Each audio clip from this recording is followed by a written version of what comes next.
예, 증인 보시는 바와 같이 지난번 현장 조사도 다녀왔고 이번 국정조사에 많이 문제됐던 쌍방울 관련한 여러 가지 그 주가 조작, 불공정 거래 등등에 대한 조사 과정인데요. 이렇게 일련의 과정들이 좀 진행이 됐습니다. 이 과정이 굉장히 기괴하다 제가 이렇게 표현을 했었는데요. 한번 다음 화면 보시겠습니다. 이게 지금 계속 얘기되고 있는 검찰에서 고의적으로 자료를 가지고 가지 않은 쌍방울 불공정거래 이 관련 그 유죄 말하자면 증거다 이렇게 이제 보여지는데 증인께서 그런 취지로 이번 국정조사에서 계속 일관되게 증언하셨습니다. 맞죠? 네. 이런 부분들을 검찰이 일부러 안 가져갑니다. 다음 화면 보시겠습니다.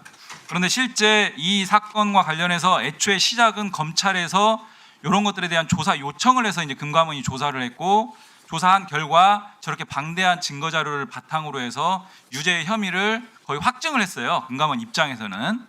그리고 심지어 그 금액이 100억대가 넘는 굉장히 큰 이례적인 금액이라고까지 말씀 주셨는데 조사한 결과를 보시는 바와 같이 왼쪽 자료를 보시면 수원지검하고 협의를 합니다. 23년 1월 30일 날 협의를 하는데 그 아래 보시면 협의 결과 향후 계획에 압수수색 영장을 통해 조사 자료를 제공하고 우리 금감원은 이를 근거로 조사 종결하는 방안에 대해 수원지검과 금감원이 상호 합의했다라는 겁니다. 맞죠? 예.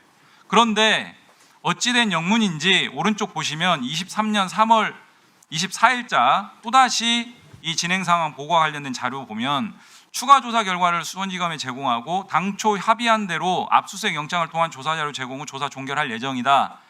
2달이 지났는데도 계속 이 상황이에요. 다시 돌아가면 타임라인 보시면은요. 예. 그래서 22년 11월 17일자 수원지검에서 이제 조사 요청을 받고 조사해서 1월 30일 날 종결하고 조사 결과를 다 보고를 하고 이 자료를 가져가는 합의까지 됐어요. 압수수색 통해서. 그런데 한 석 달 이상 계속 진행이 안 되고 3월 27일부터 6월 30일까지 또 이게 진행이 안 되고 그러다 보니까 결국 8월 달에 패스트트랙으로 통보를 합니다. 그런데 한 2년 묵혔다가 검찰은 이거를 불기소 처분으로 결론을 내요. 근데 어떤 이유로 불기소 처분을 또 하느냐? 쭉쭉 넘어가 주세요. 이게 이번 현장 조사에서 확인된 내용인데 금융감독원은 현재까지 위 통보 내용 외에 다른 자료를 전혀 제출하지 않고 있다라는 것을 불기소 처분 하나의 근거로 듭니다. 그러니까 정리하면 검찰에서 조사 요청해서 금감원은 성실하게 조사했고 유죄 확증까지 들 정도로 방대한 분량의 증거 자료를 취합을 했는데 압수수색 통해서 가져가기로 양 기관이 합의까지 했는데도 결국 안 가져가고 한 2년 이상 묵혀뒀다가 금감원이 자료를 안 주네요.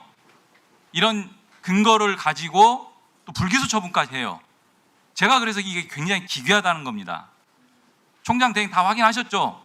예, 최근에 보고 받은 게 있습니다. 철저하게 살펴보셔야 됩니다. 예, 그렇게 하겠습니다. 그리고 말씀드린 것처럼 재판에 문서송부 촉탁을 해서 금감원 자료를 네. 받아볼 예정입니다.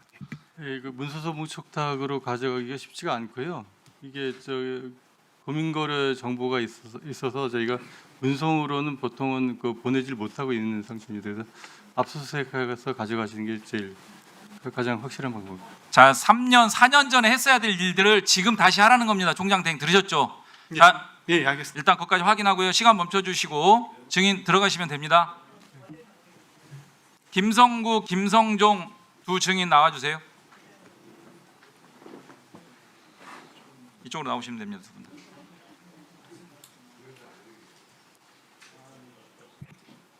김성구 증인 아까 증언했던 내용 간단하게 확인할게요. 2022년 6월 10날 김태호 국가안보실 1차장이 주재하는 회의에 참석 두 분을 하셨는데 그때 당시 김태호 1차장이 국방부에서 마련해간 보도자료 초안을 삭선을 하고 거기다가 기재한 수정 문구가 뭐였다고 그랬죠? 제 기억으로는 청와대 안보실 그 부분하고 좀 띄어서 그다음에 지침을 하달받아 요거를 직접 수정해서 썼습니다. 네, 그런 내용을 김태호 1차장이 직접 기재를 했다는 거죠? 네, 삭선하고 자, 그다음에 그 이후에 윤석열 대통령실 국가안보실에서 몇 차례 또 연락이 왔다는 거죠? 맞습니다. 연락 와서 한 얘기가 뭡니까? 기억은 안 나는데 저희 보도자료 초안을 이제 수정한 것을 가지고 계속 문구 수정을 계속해서 요구했습니다. 안보실에서 네, 수정 내용은요? 지금 정확하게 기억은 나지 않습니다. 수정 문구가. 김성종 증인 이 날 같이 참석을 했어요, 두 분이. 그죠? 네, 맞습니다. 그 김성구 증언 내용 들으셨죠, 지금? 네, 이 내용 인지하고 계시죠? 그 당시 상황? 정확하게는 그 4년 전 일이라 기억이 나진 않는데 저희들 건보다는 좀 더 길게 이야기했던 건 사실인 것 같습니다. 그래서 삭선하고 수정 직접 하고 이런 것들 다 확인하시죠? 그렇게까지 내용을 바꿨는지 결론을 바꿨는 그 정도는 기억을 못 하는데 어느 정도 이야기는 있었던 것 같습니다. 내용에 대한 수정을 김태호 1차장이 했던 것은 기억나는데 세부적인 내용은 모르겠다 이겁니까? 세부적인 내용들은 모르고 그냥 좀 이야기가 있었던 것 같다 그 정도. 해경은 이미 정리된 상태로 온 것 같다라는 이상을 받았다라고 하는데 해경 입장에서는 사전에 이미 대통령실하고 내용적인 부분에 대해서는 협의를 다 마친 상태로 이날 참석한 거죠? 협의한 적은 없고 그냥 저희들 의견이 확정된 상태로 참석을 했었습니다. 네. 들어가세요. 예, 수고하셨습니다.